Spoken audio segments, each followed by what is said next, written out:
Hello, everybody. My name is Fatima, and I've been doing some work experience with the growth company and RPAS. And today I will be interviewing the Mayor of Greater Manchester. So, over the past few weeks, I've been doing some work experience and learning about what the team does. And as an RPAS holder, I wanted to know more about what they do. What makes Manchester a great city to live in? I think it's a very kind of easy answer. It's the people. There's loads of other things I could talk about, the sport, football, music, everything, But in the end, it's the people.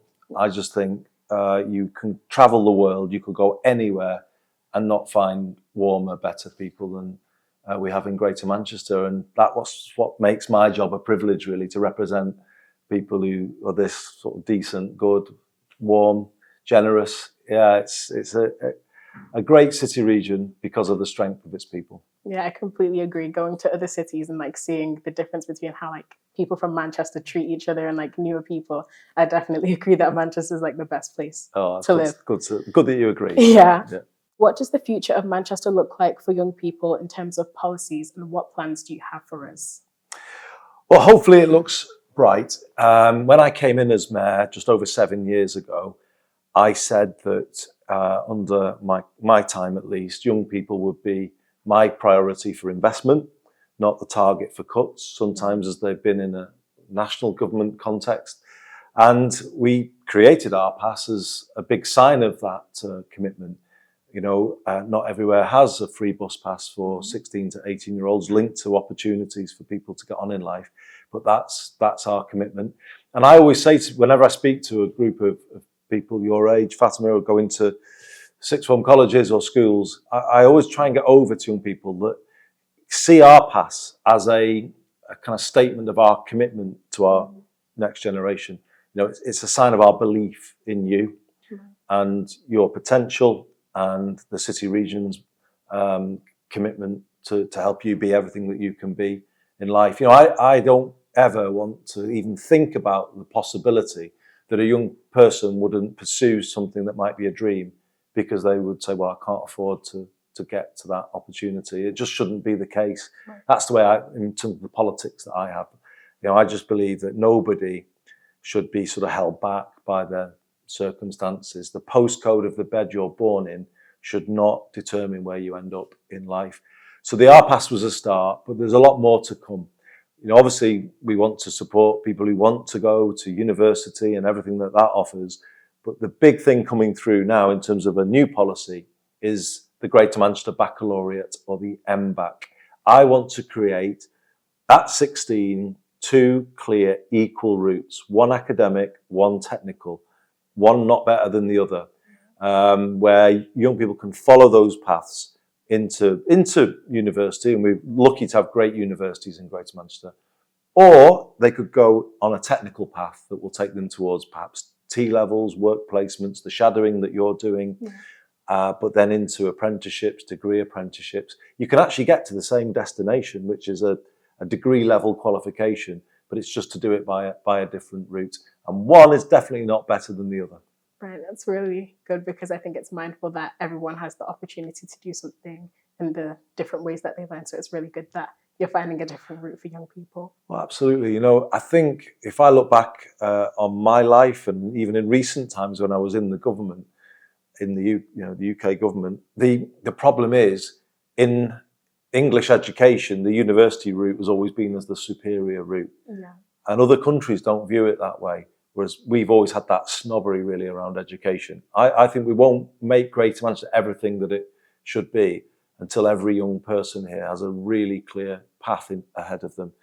The way I put it at the moment is, I think a lot of young people in the 10 boroughs of Greater Manchester can see the skyscrapers of the city now from their bedroom window. But not everyone's got a path to seeing how they could move towards working in those places. Well, let's give them that path. Because if everyone feels like they've got a path and they're growing up with hope, then Greater Manchester can be even better than it is already. That's really good news. I hope that people can be inspired by that and want to get into those skyscrapers and get into those buildings. In a perfect world, what would public transport look like in Greater Manchester? Well, in a perfect world, we'd have an underground like London, and trains that function properly, and maybe one day. But in a sort of kind of realistic sense, between now and the end of this decade, I think Greater Manchester will have a much better public transport system than the one it's already got. So we're building the B network. Yeah. People will have seen some of the change to the buses. In the south of Greater Manchester, that will be completed on the 5th of January 2025.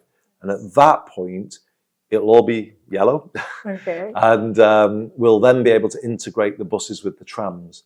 So the buses and trams and the bikes as well will function like the London transport system, where you just tap in, tap out, and it's all got a cap on what you can spend, and it's a very integrated system. But then from early 2025 to 2028, we're going to bring 8 railway lines into the B network as well. Nice. So often places that don't currently have the tram will be able to take the train as though it's like a tram. It'll be part of the same integrated system. So that's the vision by the end of this decade, a single system that integrates bike, bus, tram and train. And it'll be easy to use. And my aim is very, very low cost as well. We want a low fare, high usage system. That's what I'm trying to get towards. Well, that's good news for me, as I use a lot of public transport, and our pass is coming to an end. How does that make you feel? Happy, yes. What, happy? You don't want our pass anymore? No, of course I want an our pass still, but like being able to access different modes of transport, because I live near a tram stop and a bus stop, and sometimes it's more efficient to get one than the other. One or the other, yeah. Well, we want to take that away. So from March next year, we'll move to a sort of system that doesn't matter which one you tap in or out on. It will, in the end, it will cover it all within one payment system. Nice. So that's like London. Yeah. For those who've travelled in London, people will be familiar with that. But we've not been able to have that because of the way it's all been fragmented and run differently. But the B network is going to get better and better. That's my promise to you and to every person growing up here. Feeding back to what you said about the B network and all the buses being yellow, we recently had a Youth Voice event, a part of my work experience, which I helped facilitate with Sarah and other members of the RPAS team. And a lot of the feedback about the B network in general was really, really positive. Everyone was really happy that the buses were yellow, because it feels like you've got Mancunian identity. I'm breathing a sigh of relief there, because I thought you were going to say, but the feedback was we didn't like yellow. No, if you don't like yellow, you're not in a good place. Everyone was really happy. I was surprised as well, because I like yellow, but I just like that colour in general. But everyone was really happy about the quality of the buses, the cleanliness, and how some of them have audio. So when you know your stop is coming, everyone was really happy about it. So I just thought you'd want to know that feedback. Thank you. I'm really pleased to hear that. Yeah, we're just going to be bringing through more and more new buses in the next few years. So when the south of Greater Manchester goes yellow on the 5th of January, you'll see a huge improvement again to the bus fleet. And we're going towards an all-electric fleet by the end of the decade. So by 2030, they all should be much cleaner, much quieter. Because it's not just for the passengers. If you live on a street, where your kind of house is very close to the traffic lights or something. My house. In the old days, the buses would pull away from the traffic lights. They make a big noise and pollution and everything. The electric buses improve the life of people in communities, as well as make it better for the passengers. And that's really good to hear. Considering what you've done politically with your work in Parliament and also being the mayor, what advice would you give to young people hoping to get involved in politics? I would absolutely say that it's a really rewarding profession. It's a noble profession. Sometimes politics gets a bad sort of reputation, but to be honest, if you go in to it with the right reasons, you can actually make changes for the better. But I would say, go into it with your eyes open, because it is a tough profession at times. But so are many other things as well. I didn't have parents who were political activists. I grew up in a family where I was the first with my brothers to go to university. And if you'd asked me honestly on the day that I got my A-level results in 1988, yes, that is how old I am. But if you'd said to me on that day that I could one day be a politician, I don't think I would have been able to get my head around it. And the reason I just mentioned that is because it is possible for people who've not got many connections, or don't know the political world to go all the way that I've gone. And in the end, if you can do something that is a big thing that helps people, I don't think any other career offers you that kind of sense of achievement, really. I mean, the R-Pass was a big thing for me, because I grew up in the era when the buses changed. The buses in Greater Manchester we used to have orange buses, not yellow, in the old days. And they were run by the public authorities in Greater Manchester. It was 10p for me to go from Lee to the Arndale, and I used to do that like every other week. But at that time, the buses were changed and they were handed over to all the private companies, and all the fares just went up really quickly. My first job when I came back from university to Greater Manchester was as an unpaid reporter on the Middleton Guardian. And what had happened when I'd been away at university was the fares had just started to go like this. So I was not getting paid because there was no other jobs around at the time. I was having to try and get my transport from Lee to Middleton, which isn't easy. And the fares had just gone sky high. And I remember feeling like really, I don't know, it made me angry, because let's say I didn't grow up in a particularly wealthy family. I was at university with people whose parents were very wealthy, and they were just getting all of this, they were flying into well-paid jobs, and because they had all these connections. And I was trying to get from Lee to Middleton with no money, not even being paid, and just thinking, it just shouldn't be like this. When you're starting out in the world, you should get help. It means the world to me that you and many thousands of other young people across Greater Manchester have perhaps been able to achieve your potential because you got that support, and you didn't have to worry about the money and the getting to and from college and all that extra pressure that can give you. That shouldn't be pressure on your shoulders at this age. The R-Pass was meant to take that off your shoulders and let you focus on being the best you can be, and you've done that, and hopefully lots of other people have done that. And what I would say is, politics, if you go into it with the right intentions and you kind of focus on not just what it can do for your career, but what you can do for others, which is what politics really should be about, then hopefully I would say that maybe my example shows that it can be achieved. But it's not an easy life. So I'd also say that. That's really good to hear. And you're talking about how the R-Pass could help people go to colleges in different areas. I took an hour to get to college every day, so I can't imagine how much I'd be paying if I was getting a weekly ticket every single week. One bus or two? I took two buses because I went to Loretto, so I'd take 219, then an 86 or 85. And if that was full, I'd have to take maybe a 143 and then a 15. So it did save me a lot of money. But this is the thing, you see, once we kind of moved away from the old orange buses and we had all these different companies, sometimes people would get off one of those buses and then have to pay again. Yeah, my parents always talk about that. Because they say that, like, if you had like a stagecoach bus pass, you wouldn't be able to use it on a Go Northwest or something like that. Just ridiculous. Yeah. But that's the system that we had for all of those years. So that's going now. And the B network will just be a completely integrated system. And we're going to keep bringing down the cost of fares. So even though your R-Pass is ending shortly, and I'm sorry about that, I've got some news for you. I hope the Greater Manchester Combined Authority are going to support me to bring in a new half-price monthly pass for 18 to 21-year-olds. And it will start in September 2025. So you'll have a year where you perhaps aren't as helped as you should be, but you can aim for that because we want to get to a position where from 16 to 21, as you're making those crucial years when you're making your way in the world, you'll have either free or half-price travel for all of those years.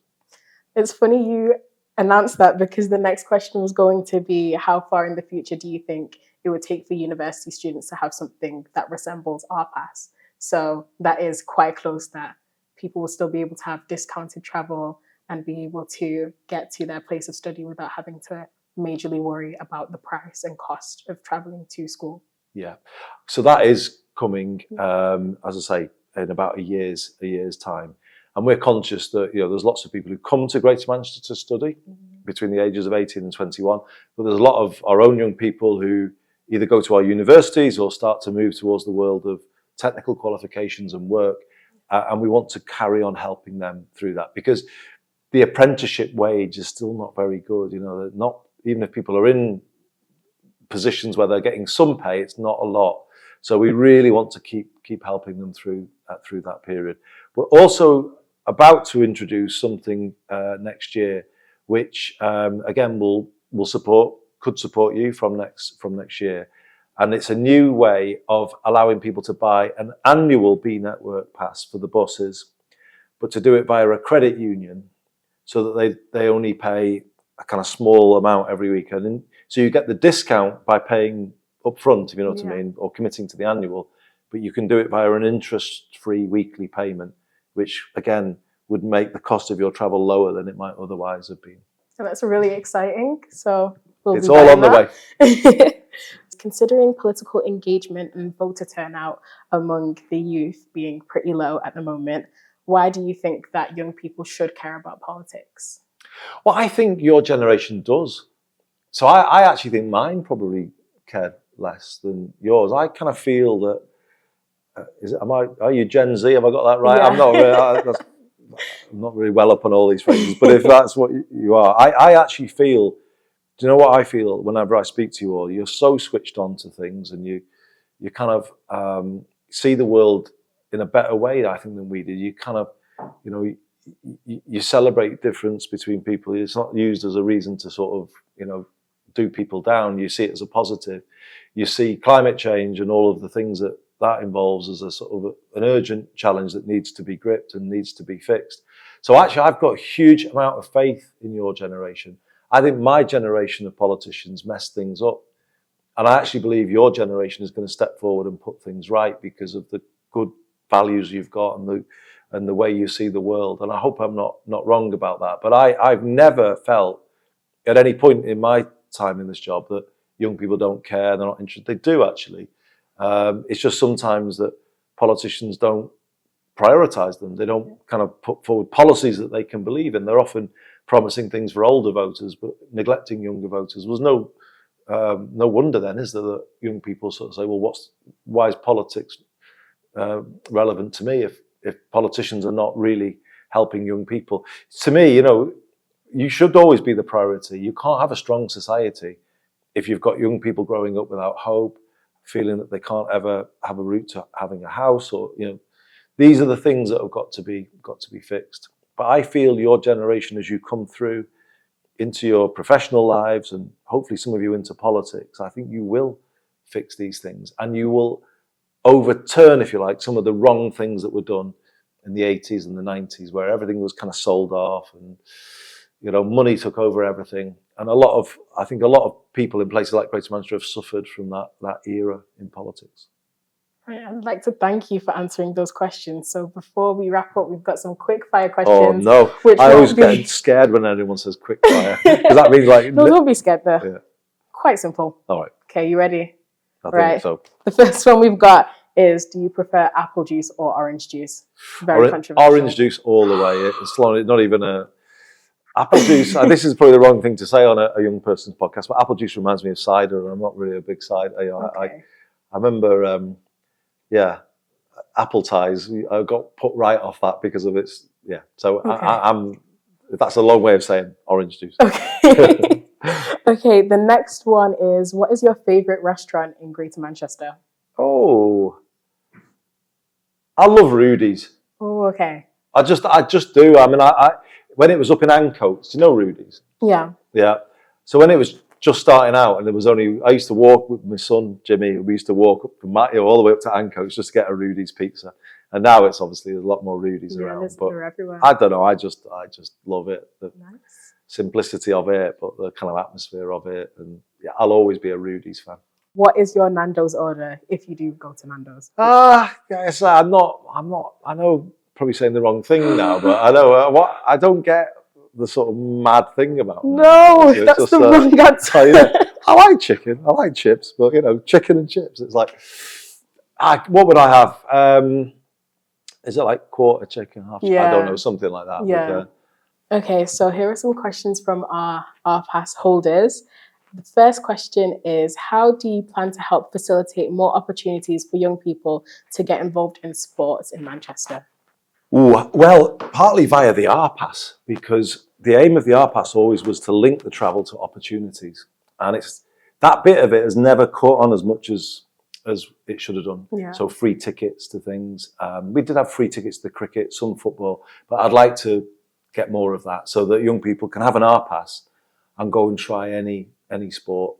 You know, one that they may not know much about, and just go and go along to the aquatic centre, or we've got amazing velodrome. So I think we need to sort of get back to the true spirit of the R-Pass, which was to link the travel to a free opportunity. Nice. Are there any future plans to introduce more activities for young adults over the summer holidays?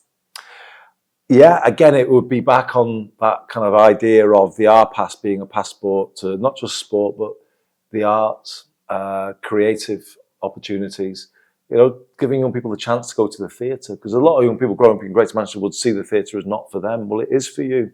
It's for everybody. We've got great cultural places like the Royal Exchange, or the Bridgewater Hall and the Halle Orchestra. The thing for me is, I would want the R-Pass to unlock all of that, so everyone can just go and taste a bit of it. And you may not like it, but you may love it. Yeah. And then that may be your thing. So the point is, all of this is for all of you and everybody. And we've got to keep working to make sure everyone understands that.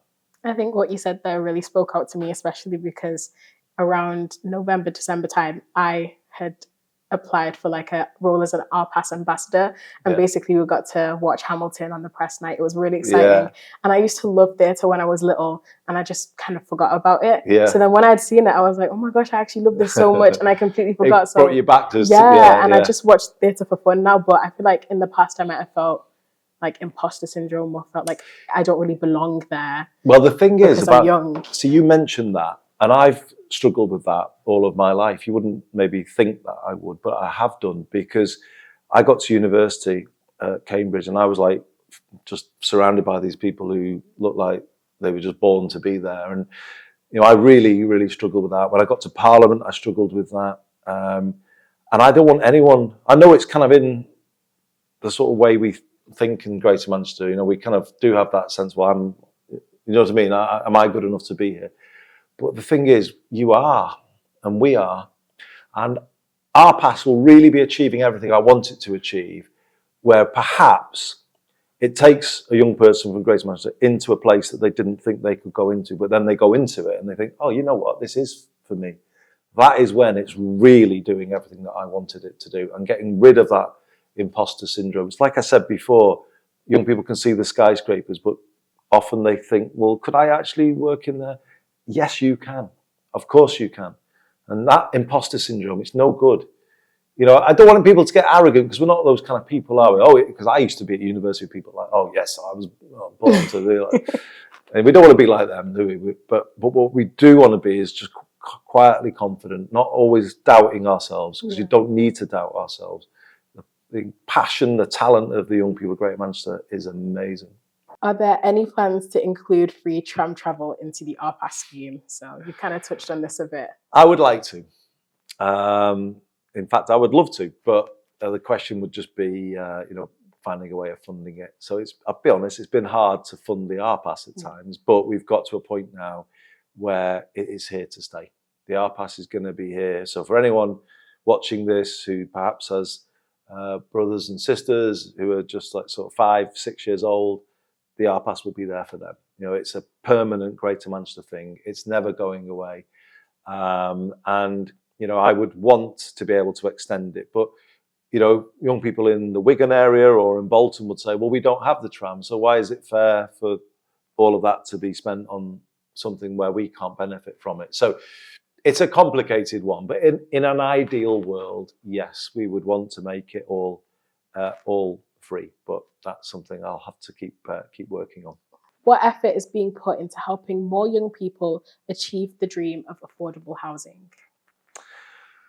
Well, that's a big tough nut to crack, but it's one we've got to. We won't make Greater Manchester the place I want it to be if it remains in the grip of a housing crisis. Yeah. Because that would mean that a lot of young people will still be in their 20s or even getting into their 30s. Owning a home is still a distant prospect, or they can't access a truly affordable home to rent because there are no social rented homes. So I think what we've got to do is go at housing in a more ambitious way now. So we've reformed public transport, and that B network idea is going to come through now. We've kind of done the hard work on that. We're bringing through the M back, and I think that's going to benefit a lot of young people once we really create that equal route to university, that alternative route. But housing now is coming into my sights. We've got to start building more truly affordable rented homes, so council housing again. And actually not just homes with cheaper rents, but homes with cheaper bills. Because if we build a new generation net zero council housing, then people will find it cheaper to live there as well because the bills will be lower. But beyond that also, though, we've got to make sure that young people can afford to buy their own home eventually. So housing is one where I would say we're not where we need to be yet. We've got a lot more work to do. But I have made a commitment in this mayoral term that we will build at least 10,000 council homes across Greater Manchester, 1,000 in every borough. And that's quite a big start on fixing the housing crisis. That's really great to hear. And I hope that instills hope in the young people that in the future may want to live in a council house and go through the path of finding affordable housing. Yeah, I think that's something we've got to be really conscious of, because if we're not careful, people might say, well, I'd like to work in Greater Manchester, but I hear it's hard to find a home to rent that you can afford in your 20s. Now, London has had that for years, and a lot of young people have gone to London and then been forced to leave. We don't want to be in that position. We want everyone to be able to come here, to live here, and have a good life. And we start to sort of reduce the sort of levels of inequality that we've got, and housing is crucial to that. I will never forget, as long as I do this job, that this was a city region where a young boy, 2 years old, was killed by the damp and mold in his house. It's not just the lack of supply of housing, it's the standard of housing around Greater Manchester is not what it should be. Too much of it is poorly maintained, damages the health of the people who live there. I don't think you can be everything you could be in life unless you've got a good, secure home, a home that you know is there for you, and you don't have to worry about it being evicted from it. That's what we need to get to. It's not going to be able to be done overnight, but absolutely that is now becoming a really big priority for me. That's really great to hear. So thank you so much. You're welcome. Taking your time Good luck to to do this you. interview. I will be writing an article about this too, so you might see that on the RFAS website. And yeah, just thank you so much for this opportunity as well. I hope everybody watching has enjoyed hearing a bit more about our mayor.